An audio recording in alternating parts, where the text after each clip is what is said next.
Assalamu alaikum students. Welcome to Discrete Structure course. Today our topic of discussion is predicates and quantifiers.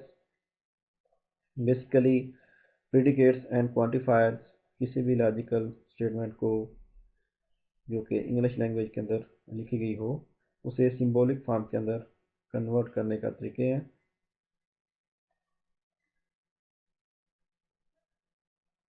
In methods को इस्तेमाल करते हुए हम किसी भी इंग्लिश लैंग्वेज के सेंटेंस को सिंबल्स के अंदर कन्वर्ट करके उनकी मैनिपुलेशन जो है वो आसान तरीके से कर सकते हैं।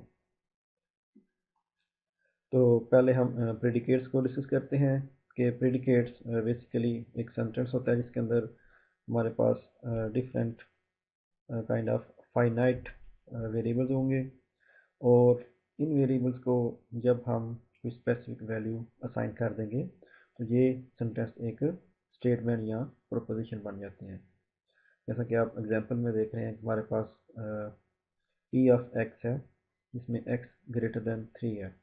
तो इस स्टेटमेंट के अंदर हमने एक वेरिएबल एक्स का जो है वो इस्तेमाल किया, यानी इसके अंदर हमने जेनेरिक टाइप ऑफ वेरिएबल जो है वो इस्तेमाल करने हैं।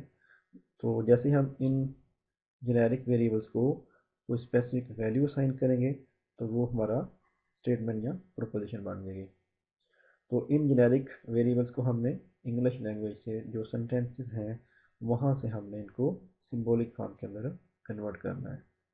तो हम कह सकते हैं कि predicate is a statement that contains variables, यानी कोई भी स्टेटमेंट जिसके अंदर वेरिएबल्स होंगे उसे हम कह सकते हैं कि ये एक प्रेडिकेट है।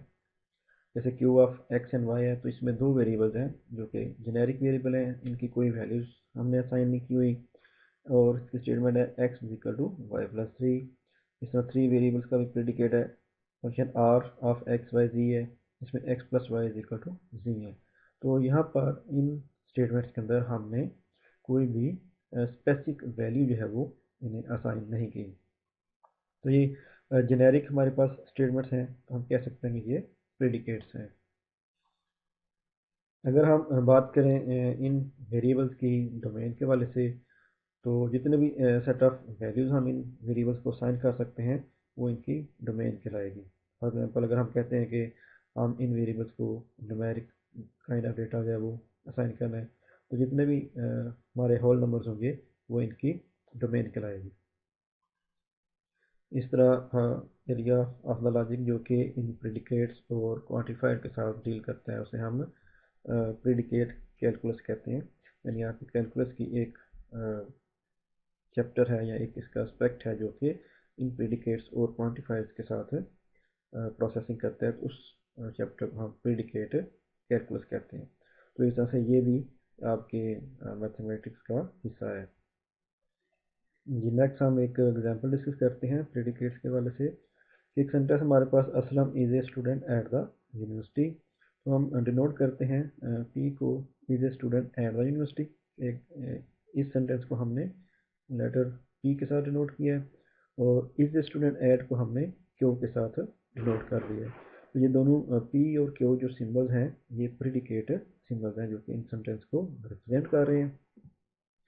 अब एक और सेंटेंस हम बनाते हैं X is a student at the university और दूसरा सेंटेंस है X is a student at Y. तो जो X is a student at university है इसको हम लिख सकते हैं सिम्बलाइज्ड फॉर्म के अंदर पी ऑफ एक्स और X is a student at Y को हम लिख सकते हैं Q of X comma Y. तो इन दोनों एक्सप्रेशन में पी और क्यू हमारे प्रेडिकेट सिंबल्स हैं और एक्स और वाई हमारे पास प्रेडिकेट वेरिएबल्स हैं जो कि डिफरेंट मल्टीपल वैल्यूज हैं वो होल्ड कर सकते हैं। और जब हम कोई भी कंक्रीट वैल्यू इन वेरिएबल को एक्स और वाई को असाइन करेंगे तो हम कहेंगे कि एक स्टेटमेंट या एक प्रोपोजिशन है उसके रिजल्ट में हमें हासिल होगी। ये तो एक प्रेडिकेट जो है वो प्रोपोजिशन के अंदर कन्वर्ट हो जाता है जब हम उसके अंदर उस प्रेडिकेट के अंदर जो मौजूद वेरिएबल हैं उनको स्पेसिफिक वैल्यू जो है वो असाइन कर दें, या तो हम उन्हें स्पेसिफिक वैल्यूज दे दें या हम उनको क्वांटिफाइड कर दें। क्वांटिफाइड करने का मतलब है कि हम उनको ऑल, मैनी, सम, फ्यू या नन में से कोई भी वैल्यू है उनके साथ अटैच कर देते हैं कि ऑल ऑफ द वेरिएबल या many of the variable, some of the या फ्यू ऑफ देम या नन ऑफ देम। जब इस तरह की स्टेटमेंट हम किसी भी प्रेडिकेट के साथ अटैच कर देंगे, इट मीन्स कि हमने उसको क्वांटिफाई कर दिया है। तो उस प्रेडिकेट को फिर हम प्रोपोजिशन कहेंगे। फॉर एग्जाम्पल हमारे पास पी एफ एक्स है, कॉलम एक्स ग्रेटर दैन 3। तो अगर हम कहें कि पी एफ फोर की क्या वैल्यू होगी, ट्रुथ वैल्यू, या पी एफ टू की, तो ये हमारे पास प्रोपोजिशन है, क्योंकि इनकी वैल्यू ट्रू या फॉल्स हम कह सकते हैं। कि पी एफ फोर को जब हम टेस्ट करेंगे तो हम देखेंगे कि एक्स ग्रेटर दैन 3 है, तो 4 को हमने रिप्लेस कर देना है एक्स की जगह पे, और 4 ग्रेटर दैन 3 है तो वैल्यू हमारे पास ट्रुथ वैल्यू क्या आएगी, ट्रू। तो हम कह सकते हैं कि ये एक प्रोपोजिशन है। इस तरह पी एफ टू हम चेक करेंगे कि 2 ग्रेटर देन 3 नहीं है, तो उसकी वैल्यू क्या आएगी, फॉल्स। तो इस तरह हम कह सकते हैं कि ये भी एक प्रोपोजिशन है। इस तरह हमारे पास क्यू एक्स वाई है, तो उसकी स्टेटमेंट है X equal to Y plus 3। तो हम इसकी ट्रुथ वैल्यू पर चेक करना चाह रहे हैं। इसकी इस स्टेटमेंट में अगर हम स्पेसिफिक वैल्यूज एंटर करें तो क्यू 1, 2 और क्यू 3, 0 को हम टेस्ट करेंगे कि x हमारे पास 1 है और y हमारे पास 2 है। तो 1 is equal to 2 plus 3, 1 is equal to 5 नहीं है, तो ये फॉल्स हो जाएगा। इस तरह से क्यू ऑफ 3 0 है, तो x की जगह पे आपने 3 रखना है, पुट करना है, और इसको y की जगह पे 0 पुट करना है। तो 3 इज इक्वल टू 0 प्लस 3, 3 आ जाएगा, तो 3 इज इक्वल टू 3 है, तो इसकी जो ट्रूथ वैल्यू है वो हमारे पास ट्रू आ जाएगी। तो इस तरह से हमने प्रेडिकेट्स को स्पेसिफिक वैल्यू असाइन करके तो प्रोपोजिशंस के अंदर कन्वर्ट कर दिया है। और प्रोपोजिशंस आपको ऑलरेडी पता है कि उसकी रिजल्ट हमारे पास उसकी जो ट्रुथ वैल्यू है या ट्रू या फॉल्स आनी चाहिए। जी नेक्स्ट हम क्वांटिफायर्स को देखते हैं। तो दो किस्म है हमारे पास क्वांटिफायर्स की, एक यूनिवर्सल क्वांटिफायर है और दूसरा एग्जिस्टेंशियल क्वांटिफायर है। यूनिवर्सल क्वांटिफायर की सिंबल ये है कि हमने ए को रिवर्स ऑर्डर में लिखना है, और एग्जिस्टेंशियल क्वांटिफायर की सिंबल है ई को हमने इन्वर्स ऑर्डर में लिखना है। तो यूनिवर्सल क्वांटिफायर्स का मतलब है कि फॉर ऑल वैल्यूज जो कि स्टेटमेंट या वेरिएबल से कंसर्न होंगी, और एग्जिस्टेंशियल क्वांटिफायर है कि देयर एग्जिस्ट सम वैल्यू। इसके बाद यूनिवर्स ऑफ डिस्कोर्स क्या है कि जो आपने उस वेरिएबल की स्पेसिफिक डोमेन जो आपने इस्तेमाल करनी है, कि आप अगर होल नंबर है तो होल नंबर्स की डोमेन होगी, अगर आपके पास रियल नंबर है तो उनकी होगी, अगर अल्फ़ाबेटिक्स हैं तो उनकी अल्फ़ाबेटिक्स डोमेन जो है वो कंसिडर की जाएगी। नेक्स्ट हम देखते हैं कि यूनिवर्सल क्वांटिफिकेशन क्या होती है। तो पी एफ एक्स जो फंक्शन है ये ट्रू होगा for all values of x in the universe of discourse, यानी कि जो जितने भी आपके पास वैल्यूज़ हैं एक्स की, उन सब वैल्यूज़ के लिए आपका जो फंक्शन पी एफ एक्स है ये ट्रू होगा। इसको अगर हम क्वान्टिफायर की शक्ल में लिखें तो हम लिखेंगे symbol for all x P F x. तो ये क्या बता रहा है कि जितने भी वैल्यूज़ हैं एक्स की, उन सब के लिए ये फंक्शन ट्रू है।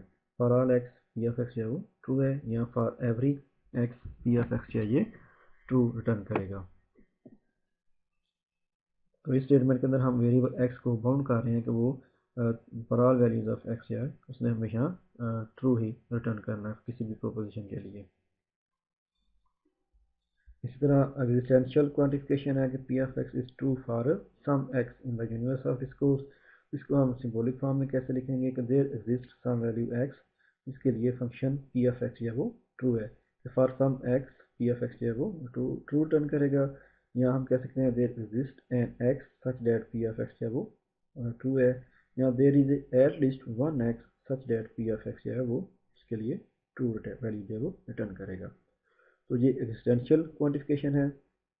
दूसरी हमारे पास इसकी यूनिवर्सल क्वांटिफिकेशन है, इसमें हम कहते हैं कि for all values of x function जो है वो पी एफ एक्स ट्रू होगा। और एग्जिस्टेंशियल क्वांटिफिकेशन में हम कहते हैं कि for some value of x, यहाँ at least one value of x, हमारा जो फंक्शन पी एफ एक्स है वो ट्रू रिटर्न करेगा। इस तरह नेगेशन भी ले सकते हैं क्वांटिफायर्स का। तो जब हम नेगेट करेंगे किसी भी यूनिवर्सल या एग्जिस्टेंशियल क्वांटिफिकेशन को, तो वो यूनिवर्सल को एग्जिस्टेंशियल के अंदर कन्वर्ट कर देगी और एग्जिस्टेंशियल को यूनिवर्सल के अंदर कन्वर्ट कर देगी। एग्जाम्पल है इसकी कि हमने नेगेशन लिया है for all x into function P of x, value true return होगी। तो इसके ऊपर हम नेगेशन अप्लाई करेंगे तो ये फॉर ऑल को एक्सटेंशन में कन्वर्ट कर देगा, और डोमेन जो है आपकी वो नॉट पी की तरह कन्वर्ट कर देगा। इस तरह अगर हम इसको एक्सटेंशन के ऊपर अप्लाई करेंगे तो ये एक्सटेंशन को फॉर ऑल के अंदर कन्वर्ट कर देगा और डोमेन को नेगेट कर देगा। जी नेक्स्ट हम देखते हैं एग्जांपल देखते हैं नेगेशन ऑफ क्वांटिफायर की, कि हम अज्यूम करते हैं कि हमारे पास डोमेन है एक्स की के students in the course CS281, हमारे पास फंक्शन है P of x colon x has taken a course in calculus. इसको हम क्वांटिफायर फॉर्म के अंदर लिख सकते हैं कि for all x P of x जो वो ट्रू है, कि जितने भी स्टूडेंट्स हैं CS281 में उन्होंने कैलकुलस का जो कोर्स है वो एनरोल किया हुआ है। All students in CS281 have taken a course in calculus। अब हमने इसको नेगेट करना है, हम इसको नेगेट करेंगे कि ऑल स्टूडेंट ने कोर्स लिया हुआ है कैलकुलस में। जब इसका नेगेशन क्या बनेगा कि not every student in CS281 has taken a course in calculus, कि किसी भी स्टूडेंट ने तमाम स्टूडेंट्स ने एक जो कि CS281 में इनरोल हैं उन्होंने कैलकुलस का कोर्स है वो नहीं लिया। यहाँ हम कह सकते हैं इसको कि there exist some student in CS281 who has not taken a course in calculus. ये एक बच्चा ऐसा है कि जिसने कैलकुलस का कोर्स नहीं लिया। तो इसको हम कैसे लिखेंगे सिंबॉलिक फॉर्म में, कि there exist E there exist x such that not in P F x. तुम्हारे पास एक ऐसा बच्चा है एक्स में जिसने पी एफ एक्स यानी कि कैलकुलस का कोर्स उसने इनरोल नहीं किया। तो इस तरह से हम क्वांटिफायर्स को नेगेट कर सकते हैं इन स्टेटमेंट्स और सिंबॉलिक फॉर्म के अंदर। जी अगर हमने इंग्लिश सेंटेंस को, इंग्लिश लैंग्वेज में लिखे सेंटेंस को क्वांटिफायर फॉर्म के अंदर लेके आना है तो उसके क्या तरीक़ेकार हैं, उसके लिए हमें कौन कौन से स्टेप्स जो है वो परफॉर्म करने पड़ेंगे। तो अल्टीमेट हमारा गोल ये होता है कि हम एक ऐसी लॉजिकल एक्सप्रेशन है वो यूज़ कर सकें जिसको अंडरस्टैंड करना आसान हो और उसकी बेस के ऊपर फर्दर रीजनिंग या जो डिसीजन मेकिंग है वो करना आसान हो। तो उसके क्या स्टेप्स हैं, अगर आपके पास इंग्लिश लैंग्वेज के अंदर सेंटेंस आता है तो आपने उसको क्वांटिफाई फॉर्म के अंदर लेके आना है। सबसे पहले आपने आइडेंटिफाई करने हैं क्वांटिफायर्स, इसमें कौन कौन से हैं। फिर उसके अंदर आपने वेरिएबल्स और प्रेडिकेट्स हैं वो आइडेंटिफाई करने हैं। उसके बाद आपने ट्रांसलेट करना है इनको क्वांटिफाई, प्रेडिकेट और लॉजिकल ऑपरेटर्स की मदद से। क्या आप देखेंगे कि ये क्वांटिफायर यूनिवर्सल है या एग्जिस्टेंशियल है, उसमें कौन से वेरिएबल कौन से होंगे और प्रेडिकेट कौन से होंगे, और फिर आप उसके ऊपर ट्रांसलेशन अप्लाई करेंगे। हम इससे रेलिवेंट भी एग्जांपल देखते हैं। ये एग्जांपल हम देखते हैं कि एक सेंटेंस है हमारे पास, every student in this class has studied calculus. इसको हमने क्वांटिफायर्स के अंदर कन्वर्ट करना है। तो हम अज्यूम कर लेते हैं कि हमारे पास इसकी यूनिवर्सल डोमेन है all students in the course CSE2813। हम इसको रीराइट करते हैं कि for every student in the class the student has studied calculus, और एक वेरिएबल हम इसमें इंट्रोड्यूस करते हैं एक्स। तो हम कहते हैं कि for every student x in the class x has studied calculus.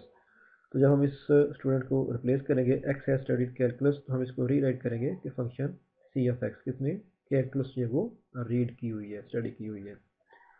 तो हमारी जो डोमेन है जो कि हमने अज्यूम की थी कि ऑल स्टूडेंट्स हैं किसी स्पेसिफिक कोर्स में, फॉर एग्जांपल वो CSE2813 है, तो हम अब अपने सेंटेंस को रिप्रेजेंट कर सकते हैं क्वांटिफाई फॉर्म में कि for all x x C of x है। तो फॉर ऑल एक्स एक्स ने सी ऑफ एक्स यानी कि कैलकुलस का जो कोर्स है वो स्टडी किया हुआ है। तो इस वक्त हम इंग्लिश लैंग्वेज के सेंटेंस को कन्वर्ट कर सकते हैं क्वांटिफायर के फॉर्म के अंदर, और ये क्वांटिफायर हमारा यूनिवर्सल क्वांटिफिकेशन होगी क्योंकि यहाँ पे फॉर ऑल या एवरी का वर्ड इस्तेमाल किया गया है। ये सेम एग्जांपल का सोल्यूशन 2 है कि for every student in this class है स्टडी कैलकुलस। तो यहाँ पर हम डोमेन जो है वो अज्यूम कर लेते हैं, यू जो है वो हमारे पास यूनिवर्सल जो उसकी डिस्कोर्स है वो ऑल पीपल है। तो सेंटेंस को हम रीराइट करते हैं कि for every person x if x is a student in the class then x has studied calculus. अब यहाँ पर फॉर एवरी पर्सन एक्स है, if x is student in the class, हमारे पास एक सेंटेंस बन रहा है तो इसको हमने एस ऑफ एक्स से डिनोट कर दिया है, और एक्स हैज़ स्टडीड कैलकुलस। एक दूसरा सेंटेंस है जिसको हमने सी एफ एक्स के साथ डिनोट कर दिया है। तो अगर हम इसको सिंबॉलिक फॉर्म में लिखें तो हम इस तरह से लिख सकते हैं for all x such that S of x, if S of x then C of x, यानी for all x in the domain, अगर तो वो स्टूडेंट ऑफ एक्स, एक्स जो है वो स्टूडेंट है क्लास का, तो इट मस्ट है, ये लाजमी है, इफ देन यहाँ पे हमने जो रूल है वो अप्लाई किया। इफ एस ऑफ एक्स है तो उसने सी ऑफ एक्स जो है वो कैलकुलस का कोर्स लाजमी पढ़ा होगा। इसी वे में हम एग्जिस्टेंशियल क्वांटिफिकेशन की एग्जांपल देखते हैं कि some student in this class has visited Mexico. तो उसका एक सोल्यूशन बन सकता है कि अज्यूम करते हैं हम यू जो है ऑल स्टूडेंट्स किसी को सी एस ई 2813 है, तो इसका हम सिंबॉलिक फॉर्म में बनेगा there exist student x such that M of x, कि हम डिनोट कर देंगे फंक्शन एक्स को कि स्टूडेंट हैज़ विजिटेड मैक्सिको, उसको एम ऑफ एक्स से डिनोट कर देंगे। तो उसको इस फॉर्म में लिखेंगे there exist some student x such that x visited Mexico. दूसरा इसका सोल्यूशन बन सकता है कि हम यू को ऑल पीपल के साथ डिनोट कर दें। तो इसका सोल्यूशन बनेगा कि there exist an student x such that S of x and M x, यानी कि वो स्टूडेंट भी है क्लास का और लाजमी एंड है कि वो लाजमी है कि उसने मैक्सिको भी विजिट किया है। तो ये दो डिफरेंट वेज के अंदर हम इसकी ट्रांसलेशन जो है वो कर सकते हैं। कुछ मोर एग्जांपल्स देखते हैं कि हमारे पास डोमेन हैं C F x, x is a C S E student है, ई एफ एक्स है, x is a E C E student, S of x है, x is a smart student. इस तरह डोमेन है हमारे पास are students in the C S E 2813। अब इसके ऊपर हम डिफरेंट इम्प्लीकेशंस करते हैं कि every one is a C S E student. तो उसके लिए उसको हम कैसे सिम्बलाइज करेंगे, for all x C F x, nobody is an E C E student. तो इसको हम कैसे लिख सकते हैं, for all x not E of x, कि कोई भी ऐसा स्टूडेंट नहीं है जो कि ई सी ई का स्टूडेंट है, क्योंकि यहाँ पर हमने नेगेशन का इस्तेमाल किया। ये नेगेशन जो साइन है ये कह रहा है कि ये कोई भी स्टूडेंट जो है for all x not E C E student. या हम इसको रिवर्स फॉर्म में लिख सकते हैं कि नॉट ई एक्स। तो ये दोनों तरीके सही होंगे। इसलिए अगर all C S C students और स्मार्ट स्टूडेंट हैं तो इसको हम लिखेंगे for all x such that C of x then S of x, कि are C S students are smart है। अगर वो सी एस ई का स्टूडेंट है जिसको हमने सी एक्स के साथ डिनोट किया था प्रेडिकेट के साथ, अगर वो सी ऑफ एक्स है then it must be S of x, कि वो स्मार्ट भी होना चाहिए। सब सी एस सी स्टूडेंट्स और स्मार्ट स्टूडेंट्स, तो जब स्मार्ट ए पी यू का आएगा तो वो एग्जिस्टेंशियल फॉर्म में चला जाएगा। तो हमने देयर एग्जिस्ट का सिंबल इस्तेमाल कर लिया, there exist a student x such that C F x है तो वो एस एफ एक्स भी होगा। तो इस तरह से हम किसी भी इंग्लिश लैंग्वेज के सेंटेंस को सिंबॉलिक फॉर्म के अंदर कन्वर्ट कर सकते हैं, चाहे वो यूनिवर्सल हो या एग्जिस्टेंशियल फॉर्म हो। तो अगर आपका कोई भी क्वेश्चन हो इस वाले से तो आप इस वीडियो के कमेंट में अपना क्वेश्चन या वो पोस्ट कर सकते हैं। थैंक